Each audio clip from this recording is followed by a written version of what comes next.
Nais masiguro ni Mayor Madel Alfelor na magkaroon ng maayos na pamahalaang lokal ang lahat ng mga barangay sa lungsod. Kaya naman, sa kanyang pamumuno, inumpisahan ng lokal na gobyerno ng Iriga ang pagpapatayo ng iba't ibang multi-purpose hall sa iba't ibang barangay. Pagpapatayo ng mga barangay halls,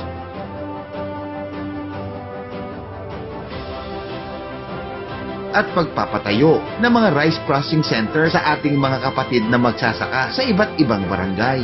Ginagawa na po ng Team Iriga, Team Madel, ipinapangako ng iba, hindi na kailangan ng pagbabago. Ang tunay na kailangan nating mga Irigenyos ay pagpapatuloy ng ating magandang nasimulan para mas mapaunlad pa natin ang ating lungsod. Mayor Madel Alfelor, multi-awarded na, world class pa ang public service.